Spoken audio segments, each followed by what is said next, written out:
उन्हाळ्याची तीव्रता हळूहळू जाणवू लागली आहे, त्यामुळे आज आपण वाळवणाची एक रेसिपी पाहूयात। तुम्हा सर्वांचं आजच्या व्हिडिओमध्ये अगदी मनापासून स्वागत।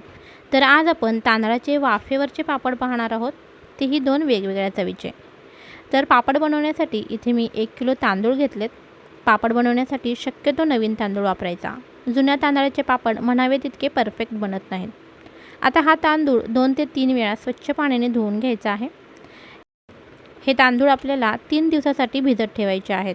3 दिवस तांदूळ भिजवताना त्यातलं पाणी रोज बदलत राहायचं, म्हणजे तांदळाला वास येणार नाही।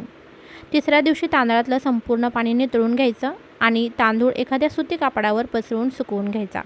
हे तांदूळ तुम्ही उन्हामध्ये किंवा सावलीत फॅनखाली सुकवले तरीही चालतात। तांदूळ नीट सुकले गेलेत, मिक्सरमध्ये आता याचं बारीक पीठ बनवून घेऊयात।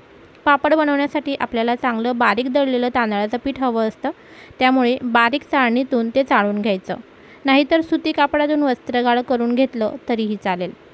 पीठ बनवून घेण्यापूर्वी अशा प्रकारे एका मोठ्या पातेल्यात निम्म्यापर्यंत पाणी ठेवून त्याला असा एखादा सुती कापड बांधून घ्यायचा आणि पाणी उकळण्यासाठी ठेवून द्यायचं।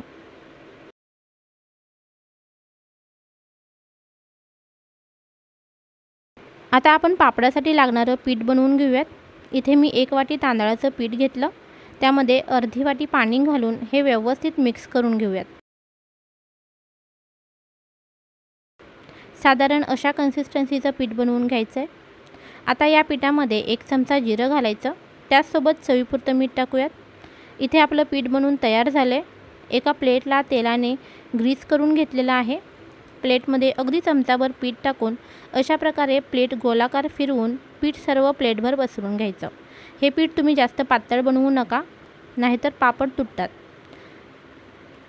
पाण्याला चांगली वाफ आली की या कापडावरती प्लेट ठेवून पापड वाफवून घ्यायचे। 1 मिनिटभर झाकून ठेवायचं। मिनिटभरात पापड चांगला वाफवला जातो। एक पापड वाफवून होईपर्यंत आपण इतर प्लेट ही ग्रीस करून त्यामध्ये पीठ पसरवून ठेवूयात, म्हणजे पटापट पापड वाफवून होतील। 1 मिनिटानंतर अशा प्रकारे प्लेट पलटवून पुन्हा 1 मिनिट वाफवून घ्यायची, म्हणजेच 2 मिनिटात एक पापड वाफवून होतो। आता हा पापड वाफवून झालेला आहे। ही प्लेट काढून आता आपण पाण्यात ठेवूयात। एखाद्या पसरट ताटामध्ये पाणी घेऊन त्यावरती ही प्लेट ठेवायची, म्हणजे ती लगेचच थंड होते आणि मग आपल्याला हा पापड अगदी सहजपणे काढता येतो। प्लेट थंड झाली की अशा प्रकारे सुईच्या सहाय्याने पापडाच्या कडा सोडवून घ्यायच्या आणि मग अलगदपणे पापड काढून घ्यायचा।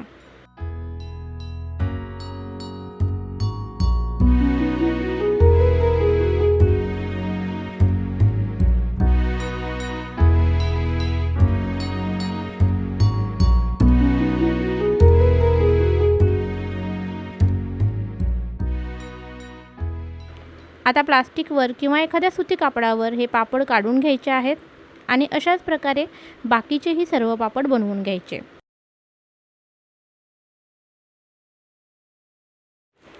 आता आपण थोड्या वेगळ्या चवीचे मसाला पापड बनवूयात।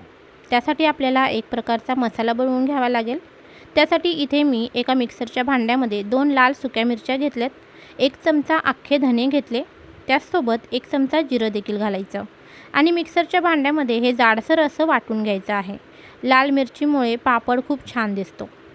आता मगाशी जिऱ्याचा पापड बनवताना जसं 1 कप पीठ आणि अर्धी वाटी पाणी घालून आपण पीठ बनवलं, त्याचप्रमाणे हे देखील पीठ बनवायचं आणि यामध्ये आपण बनवलेला मसाला आणि मीठ घालून व्यवस्थित पीठ मिक्स करून घ्यायचं। रंगासाठी हवं तर चिमूटभर हळद यामध्ये तुम्ही घालू शकता। पिठामध्ये मसाला चांगला मिक्स करून घ्यायचा आणि पूर्वीसारखेच प्लेटचा वापर करून हे देखील पापड वाफवून घ्यायचे। संपूर्ण पापड बनवून झाले की मग 2 दिवस चांगल्या कडक उन्हात वाळवून घ्यायचे। हे पापड बनवण्याचं एक बेनिफिट म्हणजे हे पापड उन्हात बसून करावे लागत नाहीत। घरात निवांतपणे बसून अगदी आरामात हे पापड तुम्ही बनवू शकता आणि नंतर उन्हात वाळवून घेऊ शकता।